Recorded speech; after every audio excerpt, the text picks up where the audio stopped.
Bueno, buenas tardes. Agradecemos la presencia de todos ustedes y damos inicio a la sesión de la coordinación de ortopedia del Hospital Ángeles Pedregal, correspondiente a la fecha 11 de julio.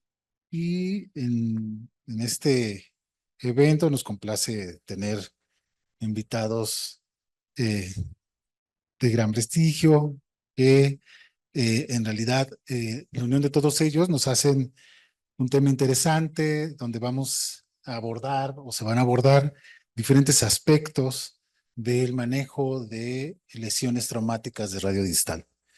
En primera instancia, tenemos al doctor Alejandro Jesús Espinosa. Él es, obviamente, ya conocido nuestro ortopedista, cirujano de mano, jefe de servicio y compañero aquí del Hospital Ángeles como compañero ortopedista. Por favor.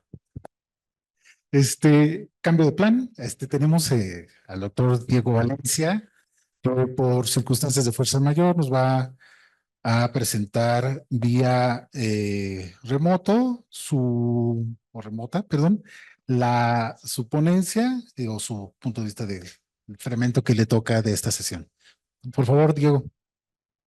Para mí es muy grato poder estar aquí con ustedes en esta en esta sesión de ortopedia del mes de julio. Y el tema del que les voy a hablar me parece importante, ya que para poder entender los avances que se han tenido en el tratamiento de las fracturas del radio distal, es también importante conocer de dónde viene o la historia de esta lesión y de su manejo a lo largo de la historia. Y vamos a encontrar algunas cosas muy interesantes y como en la mayor parte de la medicina, los avances se han dado principalmente en las últimas décadas, podríamos decirlo como tal. ¿Sí? Entonces, vamos a empezar. Pues bien, entonces el tema de mi plática es la evolución de las fracturas del radio distal como una perspectiva histórica, en tanto en el diagnóstico como en el tratamiento de las mismas.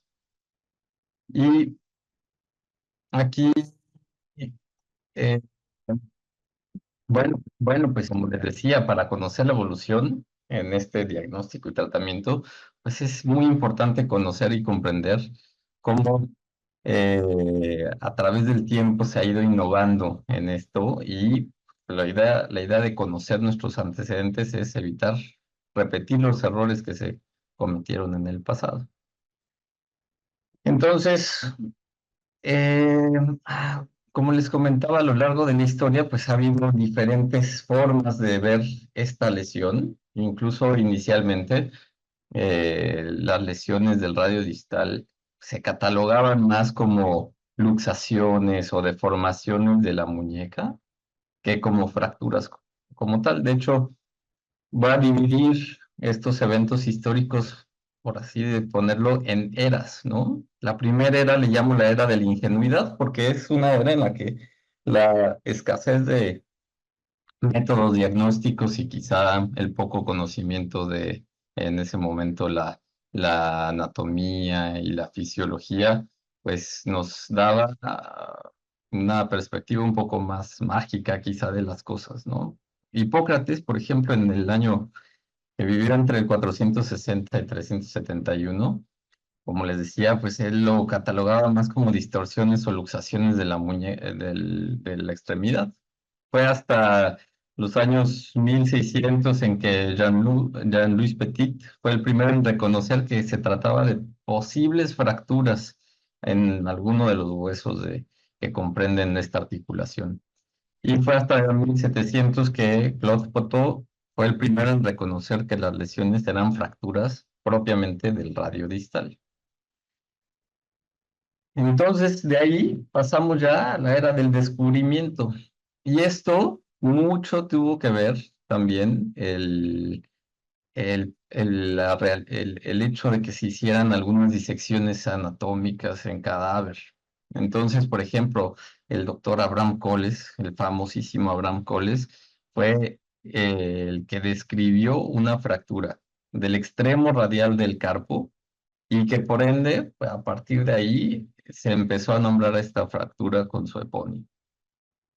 Sin embargo, no era el único que había detectado esta fractura. Guillaume Dupuytren y sus colaboradores del otro lado del Atlántico también ya lo habían observado, y quizá fueron ellos quienes realmente le dieron una difusión un poco más global. Y esto fue gracias a este tratado que hizo Guillaume Dupuytren en su publicación de Les Fonds Orals en 1832, y esto a través, como les decía, de las observaciones post-mortem en los patrones de fractura. Del doctor Barton, también en este mismo tiempo observó un patrón de fractura muy particular en las que bien se comprometía solo la parte volar o la parte dorsal, y se le dio también su nombre a estas fracturas. El epónimo lo conocemos todos, las fracturas de Barton. Sin embargo, curiosamente, no fue él el primero en describirlas, fueron Lenoir y Malgain, que ya lo habían hecho, pero pues evidentemente, como en todo en la historia, el primero es el primero que lo publica, es el que lo tiene, ¿no?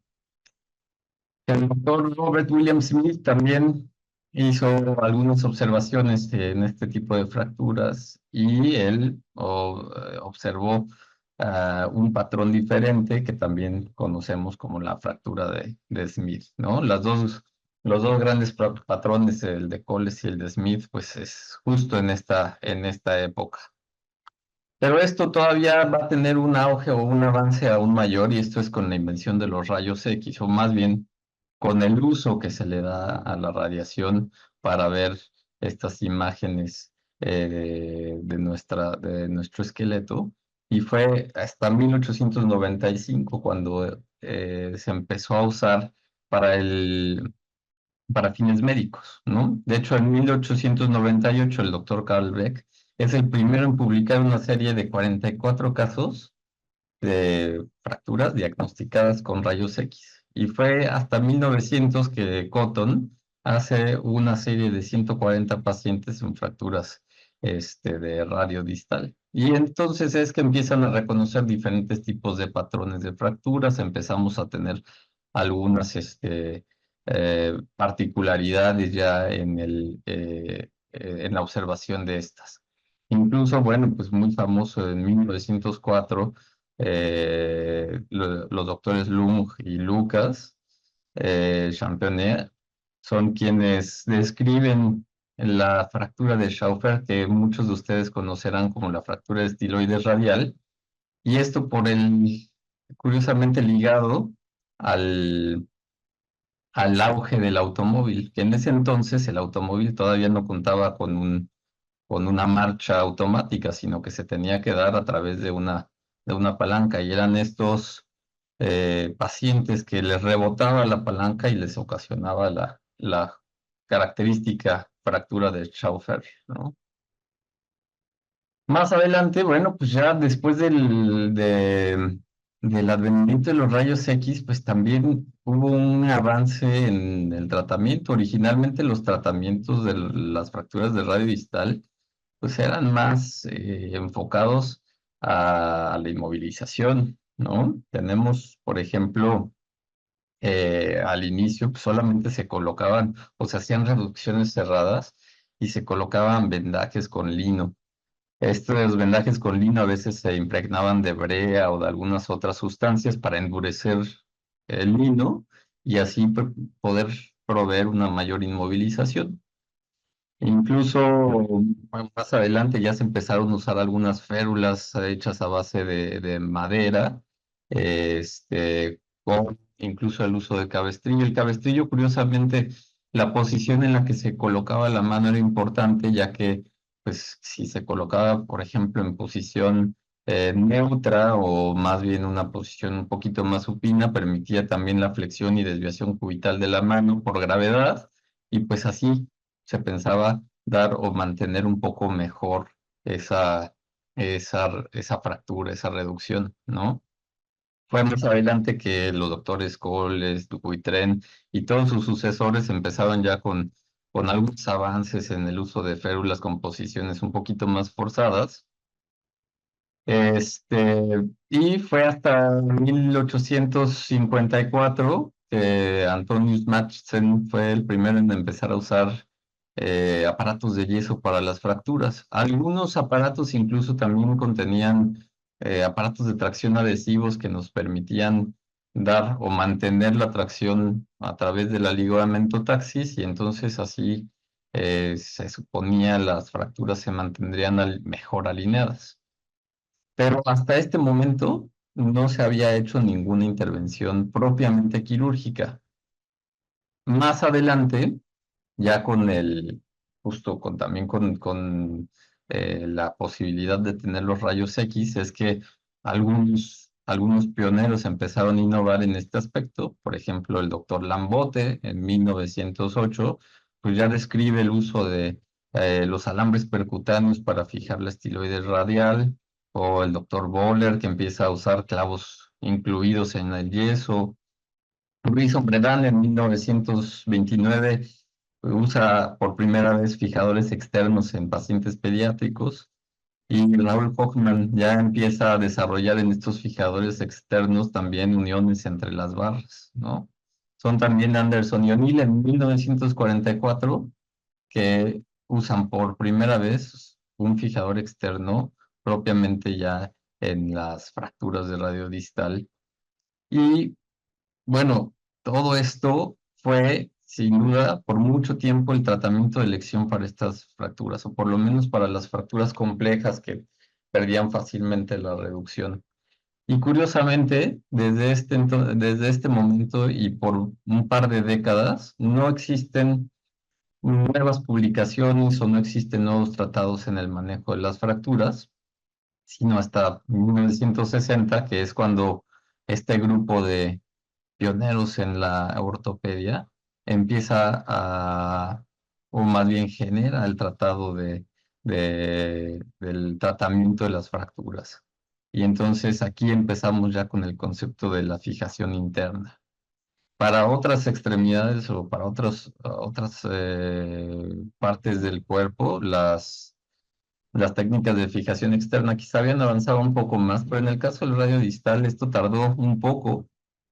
No fue sino hasta 1970 que Capandri empezó a usar clavos intrafocales en las fracturas, y pues, fue el primero que podemos decir que empezó a tener un tratamiento con fijación interna con placas en T fue el doctor James Ellis, que lo usaba para las fracturas tipo Barton volar, ¿no? Entonces, ya en 1963, la AO en su tratado recomienda el uso de placas volares para la fijación de fracturas, pero eran pocos los que siguieron estos conceptos y pocos los artículos publicados al respecto. Imaginen que fue hasta que el doctor Diego Fernández en 1982 empieza ya a hacer estos estudios sobre la corrección de fracturas con consolidación viciosa y el uso de placas para estos. Y también muy cercano, casi al mismo tiempo, el doctor Jesse Jupiter nos habla del uso de placas dorsales, de las famosas placas Pi. Esto fue en 1990. Imaginen, realmente de 1990 a la fecha son 30 años, pero 30 años antes no, el tratamiento realmente era básicamente con fijadores externos y algunos clavos intrafocales, ¿no? En 60 años, el tratamiento de las fracturas del radio distal ha avanzado considerablemente. Eh, Dentro de este periodo, pues obviamente también empiezan a haber algunos conceptos que nos han ayudado a entender mejor el tratamiento de las fracturas, como el concepto de las tres columnas que nos dieron Rickley y Regazzoni, o también la idea de las placas de estabilidad angular con Putman y Gessenwey, y Jorge Orbay, que nos habla de la importancia del soporte subcondral y que este se pueda alcanzar a través del abordaje volar, ¿no? Entonces, ha sido en estas últimas décadas que ha habido cambios interesantes, ¿no? ¿Qué nos llevará a todo esto? Pues justo ese es el tema de nuestra sesión del día de hoy, hacia dónde vamos, dónde estamos y qué es lo que actualmente podemos usar como herramientas, ¿no? Van a tener o van a escuchar ustedes pláticas en las que les hablarán de técnicas nuevas con menos invasión, menos lesión a tejidos blandos, también el uso de la asistencia artroscópica, las lesiones asociadas y, ¿por qué no? También muy importante el manejo de las complicaciones, ¿no? Ahora, si bien tenemos implantes muy interesantes y novedosos, el problema es que tal vez todavía no entendemos bien las indicaciones eh, de cada uno de estos y seguimos viendo complicaciones en fracturas que pudieran haberse tratado tal vez de una manera distinta y con un mejor resultado. ¿Y hacia dónde irá esto? Bueno, pues tal vez en un futuro tengamos ya al alcance, como en otras áreas de la ortopedia, el uso de la cirugía robótica, la realidad aumentada. Sabemos que ya existe la impresión 3D para la planeación, pero pues tal vez también para los implantes en algún momento se puedan hacer ya mucho más personalizados a cada uno de nuestros pacientes, ¿no? Y bueno, pues evidentemente las fracturas del radio distal han tenido avances significativos en su diagnóstico y tratamiento a lo largo de la historia. Y esto, bueno, pues debe de llevar a una mejor calidad de vida para nuestros pacientes, a una mejor función y por supuesto mejores resultados, ¿no? Las mejoras en el tratamiento de estas fracturas deben de contribuir a la reducción de la discapacidad y a una eficacia en la atención sanitaria a nivel global. Esto se traduce en disminución en costos, en un regreso pronto a las actividades laborales. Entonces, les agradezco mucho el haber puesto atención a mi plática. Espero que les haya sido de interés y los dejo con los maestros que les van a hablar de algunos otros temas muy interesantes. Muchas gracias. Muy buen día. Bueno, ya oyeron la plática del doctor Diego Valencia. Quiero agradecer a la coordinación de ortopedia, al doctor Rafael Vázquez Caballero, a Pablo, a Víctor y a todos los que no están por por la invitación. Eh, Me pidieron que habláramos un poquito sobre conceptos actuales en el tratamiento, sobre todo en el uso de artroscopía y sí o no tratar lesiones asociadas. Más o menos esto es lo que trataremos de ver en forma muy rápida. Todos somos ortopedistas, todos conocemos, sabemos que la fractura distal de radio es la fractura más frecuente de la extremidad superior y esta es su epidemiología.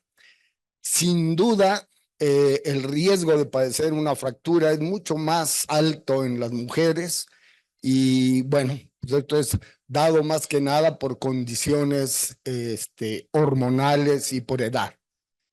Dentro del grupo de fracturas tenemos dos grandes divisiones. Un grupo en el que las fracturas son por alto impacto en personas jóvenes, generalmente pacientes masculinos, y otro grupo en que son por fragilidad ósea principalmente, y que son tal vez las más frecuentes. El diagnóstico, yo creo que nunca me voy a cansar de insistir en que tenemos que ser muy acuciosos en el diagnóstico. La radiografía simple solamente nos da una visión en dos planos. Y la tomografía nos puede permitir identificar lesiones que pueden pasar desapercibidas para nosotros. Sin duda nos va a dar una idea más clara de lo que es una fractura. La resonancia magnética, yo en lo personal no le veo mucha utilidad en cuanto al diagnóstico. No sé si alguien de aquí pediría una resonancia para una fractura distal de radio. No, estamos totalmente de acuerdo. El manejo de una clasificación que nos permita tener un valor pronóstico y una guía terapéutica es fundamental. Y esto, bueno, ya lo describió Maurice Müller desde 1958. A pesar del tiempo y de la publicación 1989, estos siguen siendo los criterios de inestabilidad. Las fracturas que vamos a operar son precisamente las inestables. Y considerar que la muñeca no es una simple bisagra, sino un complejo multiarticular y que por lo mismo ninguna lesión va a ser igual. Hay patrones definidos. Recordar también que la muñeca no la usamos en flexión o en extensión totalmente.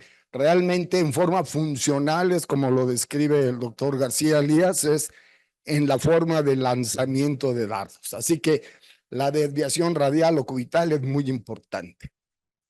Las opciones de tratamiento son estas que ven aquí. El tratamiento conservador todavía tiene indicaciones. ¿Alguien ha utilizado la spinning plate, Carlos? No, tampoco. Esta placa, el principio que tiene es como un fijador externo interno. Y a mí no me acaba de convencer mucho, no la usamos. El otro tipo de tratamiento que cada vez vemos menos es un fijador externo. Y el fijador externo pues, nos va a generar muchas complicaciones. Actualmente solo se concibe el uso del fijador externo como un tratamiento temporal. Y bueno, sin duda existen todavía conceptos equivocados. Estas maniobras de reducción son de el siglo pasado o de hace 2 siglos y sin embargo, en nuestras salas de urgencia seguimos viendo algo similar. No concebimos que se haga una manipulación de una fractura de radio sin anestesia. Y vean, la fragilidad de la piel de nuestros pacientes es muy alta y nos puede permitir tener ese tipo de lesiones. Colocar una inmovilización en esta posición es totalmente obsoleto. Una fractura que se tiene que mantener y desviación, sin duda es una fractura inestable que no va a tener resolución con tratamiento conservador y nos puede llevar a complicaciones como esta, ¿no? Aquí si un paciente nos dice me duele, hay que creerle. Y aunque se pierda la reducción, hay que quitar el aparato de inmovilización. A esta fractura, ¿alguien le pondría clavitos? No, ¿verdad? ¿Por qué a estas sí? Si son articulaciones de carga las dos, ¿no? Entonces, y esto es lo que seguimos viendo actualmente. Para esta fractura, se antojaría colocar un simple yeso. Sin embargo, si vemos ya apoyados con la tomografía, vemos la magnitud de la lesión. Sin duda lo que mencionó el doctor Diego Valencia, el concepto de estabilidad angular vino a revolucionar el tratamiento de todas las fracturas. Pero en las fracturas de radio le dio un giro completo, ¿sí? Esta es la famosa placa Pi, que se empezó a utilizar en los 90s, con muchas complicaciones. Actualmente existe una variedad enorme de placas. Decimos que es la placa ombligo porque todas las compañías tienen una, ¿no? Y con el concepto del abordaje palmar y fijación, se puede llegar a pensar que todas se pueden tratar por esa vía y no es cierto. Aquí tenemos al doctor Jorge Orbay, Jesse Jupiter y el doctor Luis Ecker, que son tal vez de las personas que más han aportado al tratamiento de las lesiones. Recordemos el complejo multiarticular, que es la muñeca. Para usar la artroscopía de aquí, ¿quiénes hacen la artroscopía de muñeca? Sí, ya sé, sí. Bueno, las primeras artroscopías de muñeca que hicimos aquí las hice con el doctor Fernando Valero. Y esos son los diferentes métodos de tracción que existen. Esta es la forma en la que se debe de colocar el equipo. Y este es uno de nuestros quirófanos de cirugía ambulatoria, que se ve muy bonito, a veces no funciona tan bien, pero es, es padrísimo. Vean. Y bueno, los portales que utilizamos son los habituales, generalmente portales dorsales para hacer la artroscopía.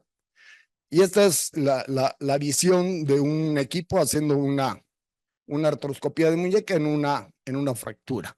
Muy importante el pensar y recordar que todas tienen una inclinación de 10 a 15 grados y no entrar recto como en la rodilla o en otras articulaciones, porque vamos a lesionar.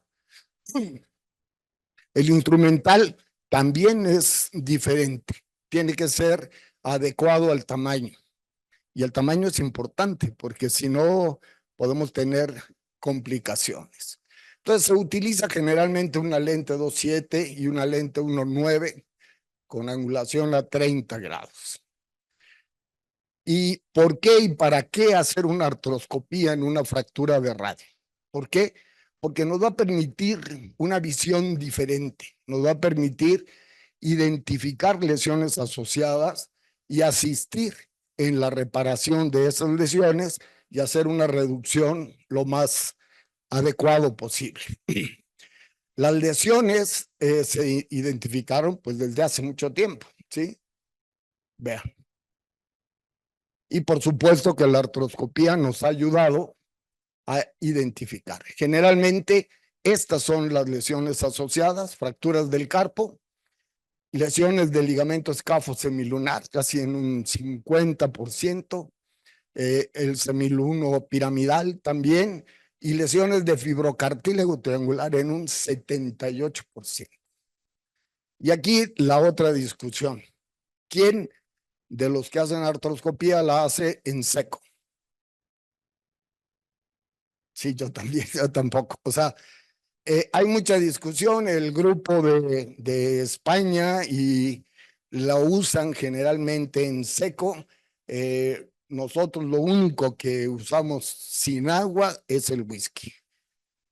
Toda la artroscopía siempre va con agua, aunque sea poquita, y hacer un lavado, porque si no, no alcanzamos a ver nada.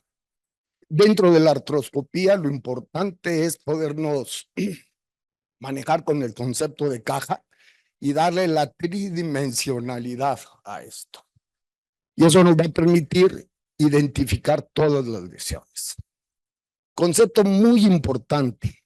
Se dice que no debemos de tener escalones mayores a 2 milímetros. Hay partes de la superficie articular que el espesor del cartílago es 1 milímetro. Entonces, no está de más recurrir siempre a una artroscopía. La artroscopía en rodilla para fracturas de meseta tibial se empezaron a utilizar más o menos en los 80s. Doctor Vázquez se debe de acordar. Y fue en los 90s cuando se empezó a utilizar para fracturas de radio distal. Actualmente hay un boom en la artroscopía. Yo digo que hemos caído a veces en manos de sectas, porque ya son muchísimas las sobreindicaciones. Las ventajas que tenemos son estas, son muchas. Las indicaciones son específicas, no a todos los pacientes se les debe hacer artroscopía de muñeca. Y las contraindicaciones son más. O sea, tenemos que saber exactamente cuándo no hacer una artroscopía en una fractura distal de radio. Todas las técnicas de reducción que se usaban inicialmente era fijación con clavillos y por ende no daban un buen resultado. Actualmente lo que hacemos es utilizar una placa de estabilidad angular, hacemos manipulación, se coloca la placa en el agujero oval y colocamos en tracción. Y ahí vemos y nos asistimos en la reducción. Hay diferentes tipos de placa y esta es prácticamente la técnica quirúrgica. Hacemos una revisión primero. Este es un caso, como ven, ya tenía más de una semana se ven los ligamentos palmares abombados, flojos por el colapso. Aquí no puedo adelantar el video, pero nada más vamos a llegar a ver dos de las lesiones que tiene esta artroscopía. Una de ellas es la lesión del ligamento escáfosemilunar, que se ve ahí arriba, y que con el gancho explorador nosotros tenemos que revisar qué tan grave es esa lesión. Ahí pasamos el gancho y entramos, vemos que está desprendido totalmente el ligamento y drena el hematoma de la articulación medio carpal. Por ahí vamos a ver la cabeza del hueso grande, o sea, lo que nos dice que es una lesión completa del ligamento escáfosemilunar. Y esto se corre un poquito más y nos vamos hacia el lado cubital, al lado del fibrocartílago, en donde vamos a identificar un tumbling adecuado, pero hay una lesión, una tipo 2B de Adsey, vean, a la que no le hicimos nada. Y le fue bien. Entonces, durante la técnica nos podemos asistir para hacer la reducción utilizando un disector de Freer y el mismo gancho explorador para reducir los fragmentos. Esto es de un artículo del doctor Piñal, que es tal vez el que más ha procurado hacer esto. Entonces sabemos que es útil para identificar lesiones y para una reducción adecuada. Este es un caso de paciente joven, fractura de radio, esa es la revisión inicial. Ahí hacemos la desimpactación de ese fragmento.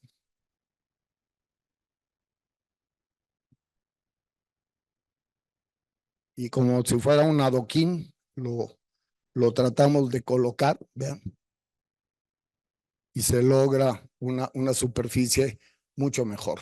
Cuando tenemos una reducción visualmente aceptable, empezamos a colocar los tornillos en la parte distal de la placa metafisaria. Más o menos esa es la forma en la que va quedando y la verificación al final. Y bueno, se le coloca su placa y les va muy bien.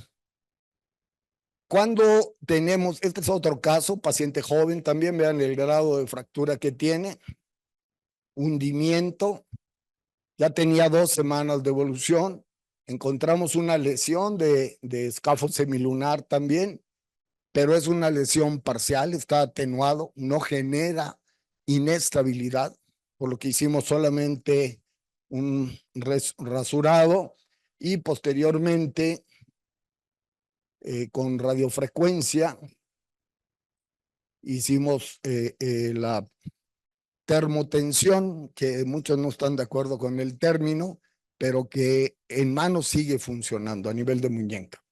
Con un poquito de radiofrecuencia mejoramos las condiciones del cartílago y vemos la superficie articular. Y este es el paciente a las 5 semanas de operado con arcos de movimiento prácticamente completo. Tenemos un grupo de lesiones que son las lesiones del carpo en las fracturas distales de radio. Hicimos una revisión sistemática y vean, las fracturas que tienen lesiones marginales donde van los ligamentos van a generar ese tipo de inestabilidad y muchas veces pasan desapercibidas para nosotros. Y aquí, bueno, la lesión principal era el complejo dorsal del carpo. Aquí vean la fractura del estiloides, pero vean toda la inestabilidad y el deslizamiento del carpo hacia el cúbito. O sea, no es solo la fractura lo importante.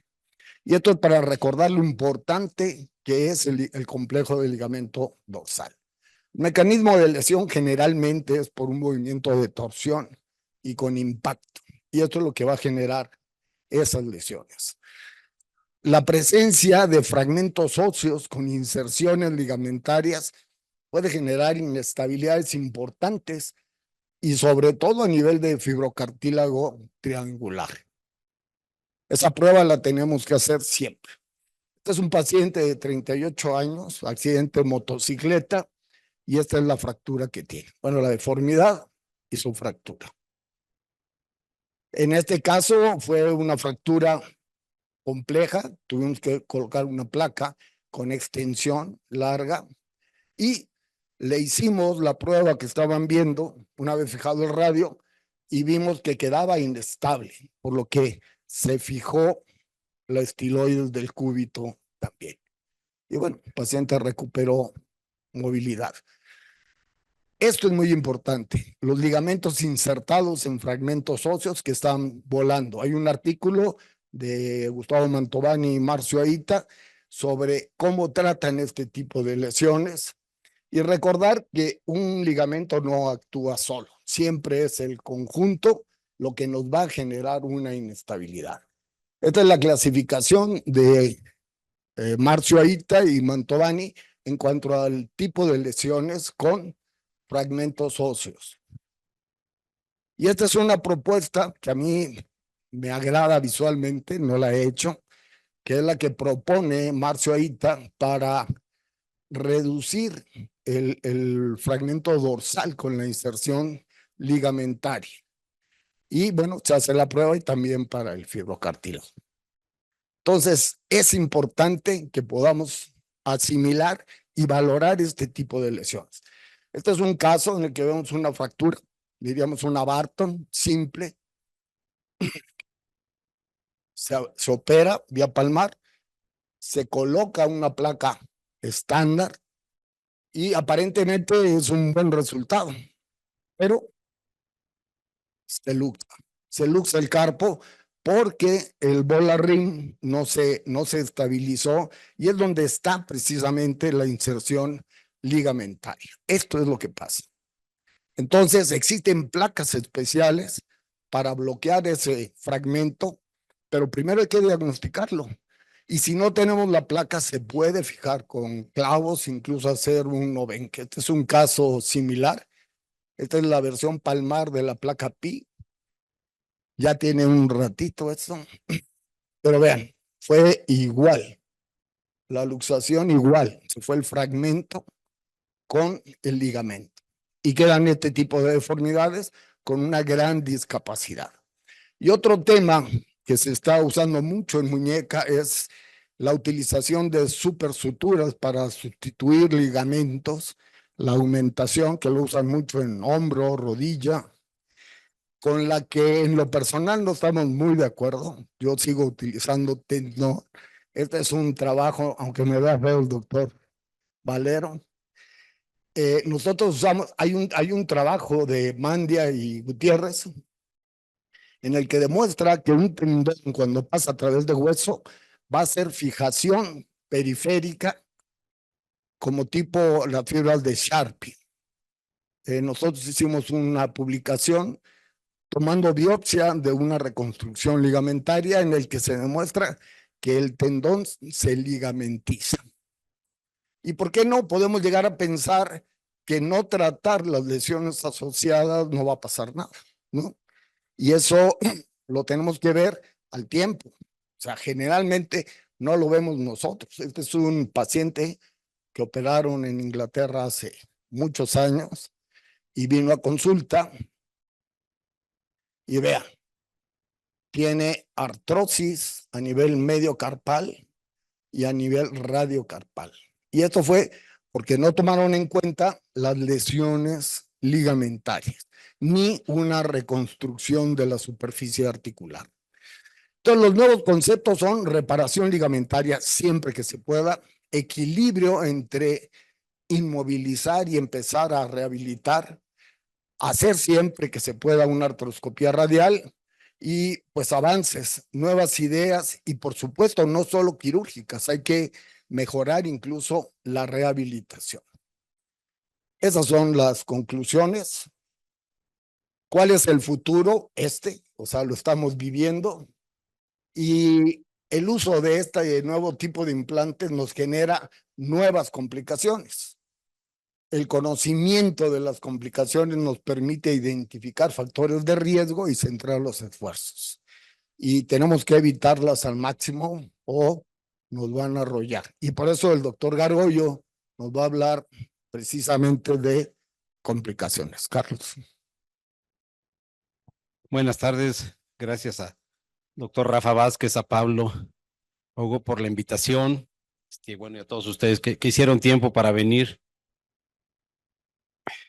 Como ya vimos desde la plática de Diego, básicamente desde que nos bajamos de los árboles empezamos a tener lesiones y fracturas, y es la fractura de radio distales de las más frecuentes, la más frecuente del extremo superior. Eso ha hecho que históricamente, no sé si desde la época de Grecia eso, pero que los ortopedistas siempre hemos sido considerados como un semidios al cual los pacientes acuden a atender sus dolencias, a que les enderecen los brazos, etcétera, etcétera. Y por eso cuando algún paciente tiene alguna de estas fracturas, que es de la más frecuente, voltea a ver su mano, la ve así y dice, pues voy con el ortopedista. Pero bueno, hasta los seres superiores cometemos errores y los errores se pagan, o los pagamos nosotros o los pagan los pacientes.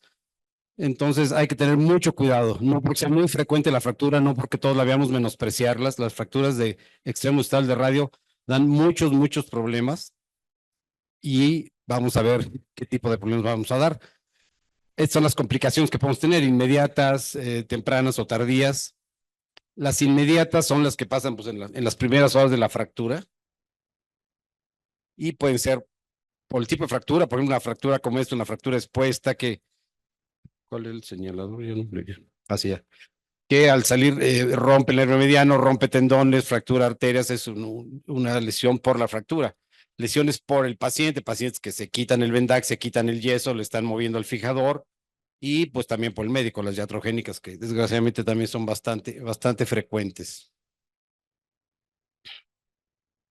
En las inmediatas tenemos la más frecuente o la más común, por ejemplo, las lesiones de nervio, por la misma fractura, por la manipulación. Ya vimos las fotos que presentó Alejandro con la piel arrancada y todos pacientes que les hacen maniobra china hasta que se rompe el respaldo de la silla.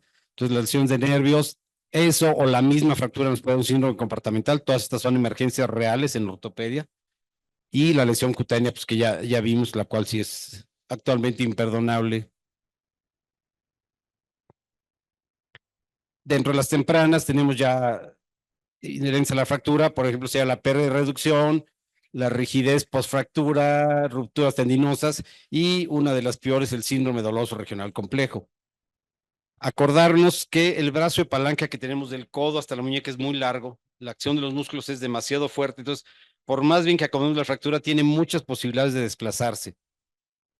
Entre las 2 y 3 primeras semanas, el índice de desplazamiento es bastante alto. Esta fractura, si la ven, no estoy seguro si yo usaría ese método de fijación, pero se ve una muy buena reducción. Este es a las 2 semanas. Ya tiene un escalón aquí, ya perdió reducción y todo en poco tiempo. Entonces, estas fracturas hay que estarlos vigilando y vigilando. El índice de pérdida de reducción es muy alto en las fracturas de radio. Altísimo. En las tratadas conservadoramente, casi un cuarto, o sea, casi el 25% se van a desplazar antes de la tercera semana. Pero también el 10% de las tratadas quirúrgicamente se van a desplazar, y podemos evitarlo. Estamos viendo al paciente. Todos sabemos cómo dejamos al paciente. Si hiciste una reducción, no te quedó muy bien, cítalo cada 3 días, radiografía, se empieza a mover, métele una placa, un tornillo, a ver qué haces. Si le pusiste una placa y estaba el hueso muy poroso, o pediste una placa china en lugar de un proveedor de confianza, bueno, entonces estarlo citando y parar la complicación antes de que pase, y no ya que se desplazó completamente. Si estos números son como para asustarse, todavía es peor. Básicamente el 50% de las fracturas distales de radio tratadas con fijadores externos se van a desplazar, o más bien no fueron tratadas bien. Desde chiquitos nos dijeron que el orden de los factores no altera el producto, pero esta cirugía se llama reducción y osteosíntesis, y ahí sí el orden de los factores altera el producto. Entonces, no hacemos una buena reducción de la fractura, pues nuestro síntesis va a ser mala. O sea, no hay forma de pensar que esto va a poder acomodar estos fragmentos. Existe alguna teoría rara perdida entre los ortopedistas que el fijador viene con un duendecito que en las noches lo va a ir moviendo y va a ir acomodando los fragmentos. No entiendo cuál es la teoría, pero nada más de ver de esto, entonces le dan, como no les queda, dan más distracción, entonces el paciente desarrolla un síndrome doloroso regional complejo, etcétera, etcétera. Por ejemplo, o sea, no puede entender cómo no lograron acomodar el fragmento, si inclusive hasta un clavo le pusieron, o sea, fijador y clavo, y aún así no lo pudieron acomodar. Es increíble la gente que no maneja bien las cosas. Entonces, cuando tenemos este tipo de fracturas, ya vimos todos los que puede habernos con la plática de Alejandro con el cliente. Tenemos esta otra, unas más feas, unas más bonitas, etcétera. ¿Cuál es nuestra obligación? O sea, el paciente, ¿por qué acude con nosotros? Pues para que le arreglemos esto. Lo importante es que sepamos entender cuál es el carácter de esta fractura. Ya vimos los criterios de fracturas inestables, cuáles hay que operar, cuáles no. Pero hay fracturas que yo la veo y digo, no, esta no se va a desplazar o esta sí. Hay que aprender a conocer y desgraciadamente la forma de aprender es a base de errores nuestros y de preferencia ajenos. Esta fractura no, mira, esta pone un yesito, no va a pasar nada, esta hay que meterlo rápido. Y también de quién es la fractura. Un señor de 90 años que tuvo un EBC, se cayó y trae la fractura, aunque cumpla con todos los factores de Lafayette, ponle un yesito y déjalo en paz. Es un atleta de 30 años, hay que operarlo rápido. Entonces, hay que ver no solo la fractura, sino de quién es la fractura para saber qué le vamos a hacer. Entonces, ya que tenemos estas fracturas, decidimos tratarlas. ¿Cómo las vamos a tratar? Bueno, pues ya vimos todos los métodos que puede haber. Tenemos los yesos, que sin posiciones raras, sin cosas esas, podemos seguirlos usando, todavía se usan bien. Esta solo pedía 2 clavitos, pues con 2 clavitos tenemos. Esta pedía 5 clavitos, póngale 5. Y hay unas que piden toda la ferretería y placas de fragmento específico y artroscopía, etcétera. Entonces, cada fractura hay que irle dando lo que necesita. Pero cualquier método, ya sea el yeso, un clavito, los clavos interpuestos, hay que saberlo manejar. O sea, no solitos funcionan, no solitos curan al paciente. Este es uno de las fotos de las primeras generaciones del INR. Está el maestro hablando, no es el doctor Espinosa, uno de estos, pero es una generación reciente. Y bueno, el maestro, por supuesto, le dice lo mismo que nos dije a todos. A ver, aquí está la radiografía. El paciente, así lo dicen como preservando, el paciente tiene una reducción aceptable. Eso en época de medicina basada en evidencias no es aceptable. Aceptable es qué medimos, qué vemos, qué hacemos, y tenemos parámetros bien definidos de cómo debe quedar una fractura de radio. Debe tener la inclinación radial, el promedio es 22 grados, puede ir desde 15 hasta 25, la inclinación palmar 11 a 18 grados, la altura del radio y el cúbito plus o cúbito menos.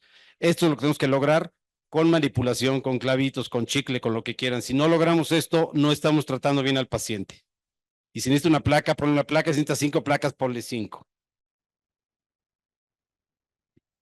Lo que hemos visto ahorita ya hasta el cansancio, todas las placas de estabilidad angular nos cambiaron el panorama, han hecho que mejore muchísimo el tratamiento, pero por supuesto no están exentas de complicaciones. O sea, no se ponen solitas, hay que saberlas poner. Y sabiéndolas poner, son facilísimas. Te acomoda el hueso, te logra tus parámetros, están hechas, diseñadas para lograr la altura estiloidea y todo. Entonces, sabiéndolas poner no hay mayor problema. Pero hay gente que no sabe los parámetros de reducción. Por ejemplo, esta paciente, el estiloides no tiene la altura adecuada. La placa está como se dice, gapeada. Entonces, como que hubieran únicamente girado la placa tantito para acá, solito este tornillo se hubiera subido el estiloides. O sea, no sé saber cómo funciona la placa y qué vamos a hacer. O sea, es una muy buena placa, todo una mala reducción. No está cumpliendo con los parámetros que dijimos que tienen que tener. Las placas están diseñadas para apoyarse en lo que se llama la watershed, la línea de las aguas abajito de eso. ¿Y por qué tenemos que apoyarla ahí no más alto, no más bajo? ¿Qué pasa si la placa está más alta que eso? Bueno, tenemos las líneas de Song. La línea roja, no sé si se ve bien, la ven ahí. Pero la línea roja nos marca por dónde van los tendones flexores y el nervio mediano. Entonces, si está a la altura de de la línea de las aguas y las placas están moldeadas para acomodarse a esa línea, los tendones todo no van a tocar la placa. Si la ponemos un poquito más alta, van a estar raspando, y si está muy alta, pues se van a estar raspando tendones, nervios, va a haber rupturas tendinosas, parestesias, problemas de movilidad. Todavía peor que eso, poner la placa demasiado alta. Si la ven, estas placas están intraarticulares y son tomas del arco en C, o sea, intraarticularmente se dieron cuenta que estaba intraarticular, bueno, más bien no se dieron cuenta que estaba intraarticular. Los dos pacientes, estos pacientes llegaron hace 2 semanas al consultorio. A los dos el médico le dijo que había sido por su culpa. Una por no echarle ganas y la otra porque se subió un microbús. Cuando desde la placa transoperatoria estaban intraarticulares los tornillos. Entonces, las placas de estabilidad angular nos han cambiado la vida, pero también producen sus problemas. Y tenemos las complicaciones tardías. Por no haber hecho un buen tratamiento, pues vamos a tener todo esto. ¿Y eso en qué se refleja en nuestros pacientes? O sea, ¿qué le va a pasar a nuestros pacientes si va a tener todo esto? Pues no va a tener una función, dolor, pérdida de fuerza, pérdida de movilidad, pérdida de horas laborales. Hay varios estudios de lo que cuestan en millones de dólares las fracturas de extremo distal del radio en Estados Unidos. Son, no lo crees, son millones la pérdida de dinero que ocasiona esto. Entonces ya para que disfruten su postre, si alguna radiografía que vieron es de un paciente suyo, calladitos, por favor. Entonces necesitamos conocer qué fractura estamos tratando y cuántos fragmentos tiene, si necesitamos tomografía, resonancia, lo que necesita hacer. Si con una placa simple puedes saber exactamente qué está pasando adecuado, pero tener un diagnóstico preciso. ¿Cuál van a ser las expectativas? Está todo deshecho, el mediano está cortado, si el paciente pues va a tener esto. ¿Y qué tratamiento le voy a dar? ¿Qué pide esa fractura? ¿Pide 2 clavitos? ¿Pide una placa? Fijador externo, ninguna pide, etcétera. Ya que voy a quirófano, voy a estar injerto, hay que pedirlo, porque si necesito injerto y no lo tengo, o si necesito tornillos y nada más pedí placas, entonces si vamos a operar a un paciente, ninguna de estas más que, bueno, el síndrome comportamental y la fractura expuesta es una verdadera emergencia. De que llega al hospital a que la puedes operar, pueden pasar 3, 4 días, 5, puedes pedir todo el material, estar seguro que el arco en C funciona. Los quirófanos de ambulatoria, yo creo que ni en 5 días, pero bueno, ahí está todo. Podemos, pues, con las nuevas técnicas, las nuevas placas, podemos hacer unos tratamientos maravillosos, dejar a los pacientes como si nunca hubiera tenido el gold standard ahorita, o el state of the art, como dicen, es dejar al paciente, no sé si existe el 100% en medicina, pero el 99%, o sea, como si no hubiera pasado nada, pero dependemos de esto. Prevenir, saber cuáles van a ser las complicaciones, bueno, que se desplace, tenemos 2 semanas, vigila a tu paciente, estarlo checando, hacerle caso, lo que sea alejando al paciente, si se está quejando, si duele y todo, hay que estar pegados al paciente, no hay que ir a pedirle perdón al Buda, ni que nos ilumine, ni nada, o sea, hay que estudiar, hay que ver las radiografías, hay que juntarse con gente que sabe, o sea, no todos sabemos todo, y con eso vamos a dar un tratamiento bueno a nuestros pacientes. Los objetivos son lo que estábamos platicando también. O sea, una adecuada técnica de reducción, como bien dijo el doctor Gargollo, esto es como, no es como las matemáticas que cada uno de los productos, no importa cómo se pongan, el resultado no cambia. Aquí sí, o sea, las cirugías que nosotros realizamos en una osteosíntesis es reducción abierta o cerrada y luego fijación, ya sea interna, externa, como ustedes decidan, pero el orden sí es importante porque el resultado va a ser diferente. Dar soporte a los fragmentos dorsobolares, también lo vamos a ver, evitar lesiones de tendones flexores, evitar lesiones de tendones extensores, que eso es otro. Los tejidos blandos alrededor del hueso son igual de importantes que una buena reducción.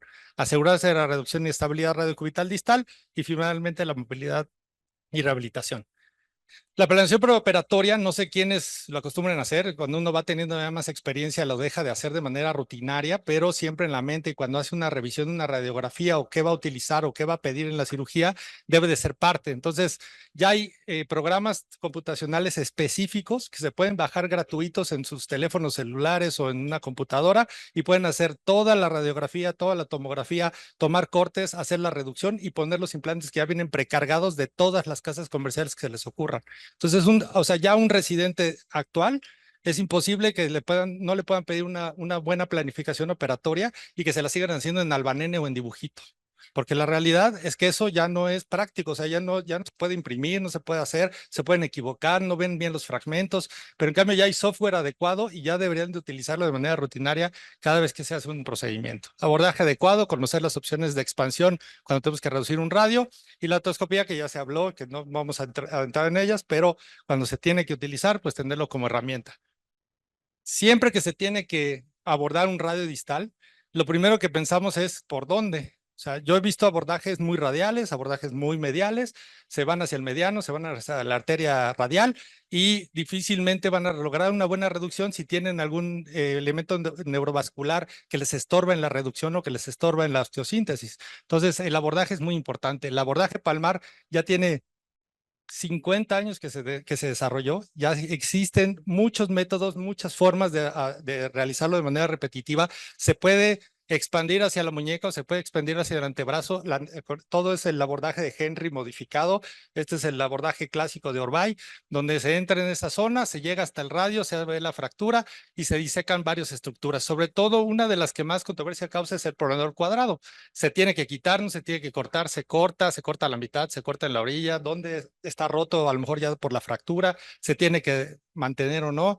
Aquí vemos que ese es un músculo importante, es un estabilizador secundario de la radiocubital distal. Cuando esto lo seccionamos a nivel central, lesionamos el nervio que lo inerva, que es el interóseo anterior, es parte de la rama del mediano. Entonces, si ustedes acostumbran a abordar un radio distal a través del centro del pronador cuadrado, lo están denervando y aunque lo reparen, ese músculo ya no va a volver a funcionar. Entonces, eso está ahí establecido. Si nosotros vemos cómo funciona un pronador cuadrado, ¿le podemos dar play a los videos?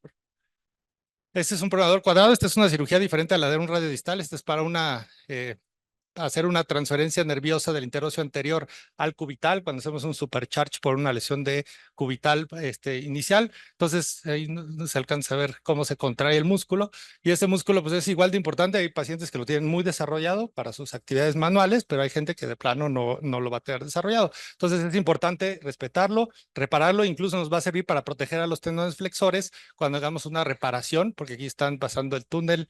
Aquí adelante pasan los flexores y el nervio mediano por adelante del radio.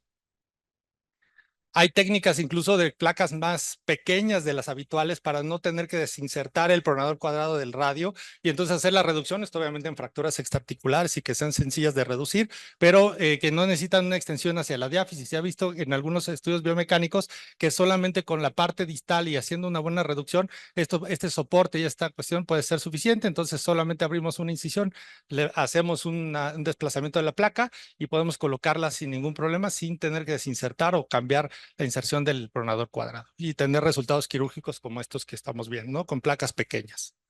La siguiente cosa es, ya que se hace el abordaje, ya que se identifican bien las estructuras, utilizar los separadores correctos. Los separadores correctos también provocan que si ustedes no tuvieron una lesión de la arteria radial porque la abordaron bien, si ponen un separador de St. Miller con ganchos y lo ponen en el lado radial y lo jalan, seguramente alguno de esos ganchos puede lesionar la arteria radial en el momento de la separación. Entonces, utilizar un separador adecuado, hacer una reducción correcta, llevar todo el abordaje hacia la región que nosotros necesitamos, ya sea más radial o más cubital. Si tenemos que extender a nivel diafisario, también saber cómo despegar eso, cómo despegar los tendones extensores cuando se tenga que pronar el antebrazo por una reducción.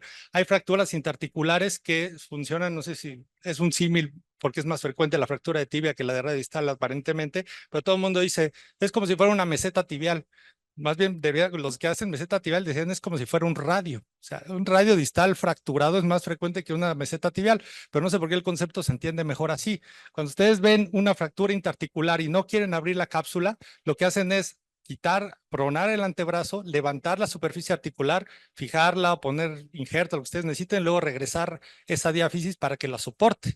Entonces, esa posición, eso se puede hacer con este abordaje, porque podemos pronar inclusive el antebrazo teniendo la inserción distal de todas las estructuras y poder hacer la reducción, ¿no? Entonces, para liberar todo esto, pues, se tiene que liberar el periósteo por la vía posterior, parte de los tendones extensores, pronar completamente y poder abordar el radio. Esto es para una fractura más compleja. Esto es para poder hacer una reducción en la parte inferior y poder levantar esos fragmentos, porque de otra manera pues vamos a tener que hacer abordajes dorsales o vamos a tener que hacer abordajes agregados en otras regiones y con esta sería suficiente para reducirlo. Y una vez regresando a la reducción, pues se pueden hacer esas posiciones y hacer reducciones completas, ¿no? Esto, fijarlo temporalmente con clavillos, hacer una reducción temporal para la fijación y finalmente hacer reducciones mucho más elaboradas. Y como les digo, pues ya si se repara el pronador cuadrado de manera correcta, se reinserta, protege la placa y así evitamos varias de las lesiones de los tendones. La artroscopía ya está bien diseñada, ya se conoce, el resultado es bueno, la utilización de ellos no es para todos los pacientes, pero realmente lo que nosotros buscamos de bueno, este es un video, pero lo que estamos buscando es hacer reducciones asistidas, reducciones temporales con clavillos. Hay mesas de tracción que nos pueden ayudar tanto a la reducción como a la osteosíntesis. La ligamentotaxia no es un método de reducción, es una ayuda. Y si nosotros hacemos tracción y hacemos ligamentotaxia, muchos de estos fragmentos se pueden reducir, pero si no los mantenemos, se van a regresar. Entonces, cuando uno hace una artroscopía, necesita un espacio para entrar. Entonces, a veces hay mesas de tracción que nos pueden dar esa reducción, ese mantenimiento y ya hacer las fijaciones, ¿no? Como ya se habló también, hay mediciones que se deben de hacer preoperatorias y posoperatorias. Doctor, ¿cómo preoperatorias está fracturado el radio? Es imposible. Pues agarren y tómenle la del otro lado. Esperemos que la del otro lado esté sano. Pero si no, o sea, lado contralateral son el ideal de ese paciente, no las mediciones radiográficas que nosotros podemos leer en un libro. Es la muñeca contralateral. Si usted le toman un radio distal, la muñeca contralateral, saben cuáles son las medidas que debe tener y cuáles son los aspectos que tendremos que reconstruir una vez que terminamos la cirugía.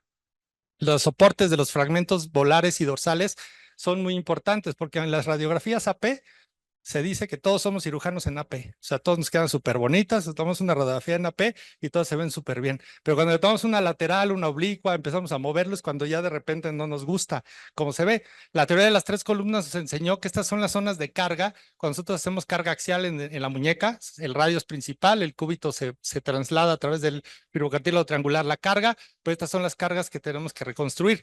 Pero se nos olvida que también a nivel tridimensional hay palmar y volar, y cada una de ellas se puede fragmentar y se puede desplazar, y hay ligamentos específicos en esa zona que se pueden llevar un fragmento completo y luxarse, aunque se haya reconstruido gran parte de la parte del radio, ¿no? Entonces el radio tiene esos fragmentos, hay que reconstruirlos, cada una de estas esquinas se debe de reconstruir en una tomografía. Dicen que si quieren espantarse de una radiografía, tómenle una tomografía y se va a ver cada vez peor. Y cuando se llega a estos puntos, pues ¿por qué se luxó? Porque no se construyó la parte adecuada de la parte volar y la placa se trajo pues ese fragmento y los demás no están detenidos, ¿no? Entonces, hay placas especiales. Conocer las marcas no quiere decir nada más presumir, quiere decir por qué tengo que escoger esta placa y no la otra, porque a lo mejor esta tiene un fragmento o tiene una placa o algo que me pueda ayudar, como este tornillo que va de dorsal a palmar por una pequeña incisión sin tener que abrir para reducir un fragmento dorsal en algún momento de la fractura. Este tipo de cosas son de lo que tenemos que saber cuáles de esas marcas y cuáles placas tienen cada una de esas diferencias. No, aquí no se trata de que si es americana, china, alemana, coreana, qué ventajas tiene y por qué usar esa y por qué no usar otra. ¿Qué lesiones de tendones flexores tenemos? Muchas. ¿Y por qué? Porque las líneas de las dos aguas nos ha enseñado, la anatomía nos ha enseñado que quien no conoce la anatomía está destinado a tener complicaciones. ¿Por qué? Porque la línea de las dos aguas nos marca la zona más adecuada para colocación de una placa. Si estamos por debajo de la línea de las dos aguas, estamos seguros. Si estamos por arriba de la línea de las dos aguas, vamos a rozar contra los tendones flexores y eso va a provocar que se rompan. Si esa línea de las dos aguas no se respeta, puede tener lesiones, pero hay fracturas que sí necesitan que se pase por arriba de la línea de las dos aguas y para eso hay placas especiales para ese tipo de fracturas que nos pueden ayudar a evitarlo. Si nosotros quisiéramos identificarlo desde un punto de vista quirúrgico es muy difícil, se tiene que palpar y generalmente hay fractura en esa región, entonces es muy difícil identificar la línea de las dos aguas viéndola, porque nunca vamos a llegar a esa zona, pero siempre hay una transición fibrosa que es la que nosotros vamos a identificar durante la cirugía y pues obviamente ahí vamos a tratar de identificar esa zona para no pasar la placa en esa región. ¿Por qué? Porque lo que pasa es que si nosotros pasamos de la línea de las dos aguas, es el volar rim, es la parte más volar del radio, el tendón, los tendones flexores están en contacto directamente ahí. Y esos tendones flexores van a estar en contacto todo el momento si nosotros pasamos la placa de esa línea. Entonces, cuando nosotros pasamos esa línea, pues va a haber siempre contacto con los tendones y eso es lo que puede producir una ruptura. Y la ruptura de los tendones flexores es menos frecuente que la de los extensores, pero siempre va a estar presente. Por eso todas las placas que ustedes vean de radio distal van a tener una hendidura en la parte superior y eso es para evitar el contacto con el flexor carpirradialis. Pero ustedes, todos los diseños de placa, bueno, no todos, pero la mayoría tienen esa forma para poder evitar que flexione con ese que es el tendón, se supone más profundo, pero todos los demás también están disponibles para chocar y romperse. Entonces, ¿qué es lo que pasa? Pues estos estudios lo que han demostrado es que entre más arriba de la línea de las dos aguas se presente o entre más lejana de la línea de las dos aguas esté, menos posibilidades hay de ruptura de los tendones. Y este estudio es bastante importante para poder concluir que si nosotros no llegamos a la línea de las dos aguas, la posibilidad de tener lesiones por los tendones flexores en una osteosíntesis va a ser menor. Los tendones extensores ya son otro tema, porque los tendones extensores no solamente se rompen por la placa, se rompen porque hacemos abordajes y hacemos osteosíntesis no tan claras. Todo esto, alcancen a ver esta imagen aquí. Es la tercera cortical, porque pasaron el radio del lado palmar, pasaron el lado dorsal y llegaron a la mesa. O sea, esto es porque la broca o los clavillos o cualquiera de las estructuras pasó la piel. Eso quiere decir que atravesó completamente de palmar a dorsal y algo se pudo haber atravesado, incluyendo los tendones. Entonces, con el simple hecho de haber pasado en los tendones y ver esto, pues uno ya se imagina que a lo mejor los tornillos quedaron largos y que finalmente, pues obviamente pueden quedar fuera y pues ahí pasan los tendones y en algún momento se pueden romper. Uno no le puede decir que esto fue parte de la fractura a un paciente. O sea, es que se rompió porque pues, tenía una laja. Pues no, esta laja no tiene cortes, no tiene circunferencia, ¿no? Exacto. Entonces, bueno, esto es importante, saber que solamente la estabilidad angular es suficiente. O sea, no hay que pasar la cortical dorsal en la mayoría de las fracturas. Hay que pasar la placa, los tornillos, dejarlos cerca de la segunda cortical y no atravesarla, porque eso es lo que puede producir la ruptura de los tendones extensores. Entonces, las placas manejan una distribución de la carga que no requiere que se pasen de esa cortical. Recordad que las metáfisis, gracias a la estabilidad angular, dejamos de utilizar tornillos que van de cortical a cortical. Lo siguiente es, bueno, ok, ¿cuánto es suficiente? O sea, si yo voy a poner un tornillo corto y no voy a llegar a la cortical dorsal, ¿cómo puedo medir o cómo tener una referencia de cómo escoger ese tornillo? Pues eso sería midiendo el semilunar. Una radiografía lateral puede ser del lado sano. Ustedes midan cuánto mide su semilunar y eso es lo que debería de tener de distancia. O sea, la distancia mínima que un tornillo puede ser para que sea suficiente es la que mida su semilunar en la proyección lateral. Y con eso, pues estar seguros de que van a sujetar en diferentes momentos y en diferentes zonas de la anatomía del radio el tornillo de una manera adecuada, un tornillo de bloqueo. Si ya hicimos una adecuada reducción y vemos esto, o sea, bueno, vemos esta fractura desde el principio, siempre tomar radiografías con tracción nos va a ayudar mucho para tener una idea adecuada. ¿Quieren tomar una tomografía? Hay que tomar tomografía. En lesiones articulares está recomendado y está evidenciado que es suficiente, pero finalmente cuando tomamos estas decisiones de utilizar estas mediciones, pues hay que encontrarlas y esas mediciones a veces no son tan fáciles. Dejar un cúbito plus o dejar un cúbito minus, que es decir, que nuestra reducción radiocubital distal no sea correcta, nos va a traer complicaciones tanto a nivel distal como a nivel distal como a nivel proximal y cambios estructurales que pueden llevar a la artrosis o inclusive a la impactación cubital y causas de dolor o artrosis temprana. Y finalmente, cuando nosotros tenemos que hacer toda esta revisión de osteosíntesis, decidimos que ya vamos a operar al paciente, y lo hicimos muy bien, nos sirvió todo perfectamente, hay que utilizar al paciente para que se recupere. Si el paciente no inicia movimiento, es igual de complicado que si no lo hubiéramos operado. O sea, la idea de una osteosíntesis o la base de las osteosíntesis es la rehabilitación temprana. Si no realizamos una rehabilitación temprana va a ser difícil. Entonces hay que restringir a veces la carga axial, a veces utilizar inmovilizaciones específicas, a apoyarnos de la gente que nos pueda hacer una segunda parte más correcta, Es importante saber que la diferencia entre un fisioterapeuta y un médico especialista en medicina de rehabilitación son como 6 o 7 años de diferencia de estudio. Y esto pues no es que sea malo o sea bueno, sino simplemente que son un médico especialista igual que nosotros, que nos pueden apoyar en la mayoría de los casos a que esto pueda tener un resultado positivo. Y entonces también apoyarnos de un especialista en rehabilitación nos puede ayudar a tener resultados importantes, porque el control del dolor es el principal queja del paciente. Doctor, todo en el hospital estaba muy bien, se me pasó el bloqueo que me puso la doctora en el brazo y todo, pero después tuve mucho dolor, en la casa ya no pude controlar el dolor y ya no puedo mover porque me duele. Entonces, controlar el dolor es parte del tratamiento. Nosotros podemos decidir cuánto de ese medicamento le vamos a dar y cómo lo vamos a distribuir. Nosotros somos médicos y tenemos que saber de dolor, igual que cualquier algólogo o igual que cualquier especialista. Y el manejo del dolor es una parte importante del tratamiento. Cada uno de estos sustancias nosotros los podemos utilizar en una fractura, pero ¿cómo los vamos a distribuir? A nosotros nos enseñaron hace muchos años, o bueno, yo eso lo vi todavía no voy a decir en qué hospital, pero yo vi que se le ponía, tiene dolor, un analgésico, tiene más dolor, 2 analgésicos, tiene más dolor, 3 analgésicos, y todos AINES. Y cada uno con una posibilidad de que haya un problema gastrointestinal importante, un sangrado o alguna complicación. Y eso es lo que hemos heredado. Entonces, saber que hay analgésicos desinflamatorios, todos funcionan haciendo lo mismo, que es inhibiendo la cascada del ácido araquidónico, y todos van a funcionar igual. Entonces, no hay que utilizar los mismos mecanismos de acción. Para eso están los opioides y para eso están los adyuvantes. Hacer la combinación de cada uno de ellos es lo que nos va a llevar a tener una analgesia multimodal, que no es básicamente el tema completo, pero lo que ustedes tienen que saber es diferentes mecanismos de acción sumados para poder tener los menos efectos adversos y la mejor posibilidad de que funcionen de manera correcta. Entonces, cada uno de los medicamentos que ustedes indiquen, ya sea ustedes en el transoperatorio o después en el posquirúrgico o inclusive en sus recetas para ir a casa, tienen que ser los mismos para que el control del dolor sea el correcto y que el paciente agradezca y pueda empezar su rehabilitación temprana gracias a eso. Y eso sería la última parte de la plática. Muchas gracias.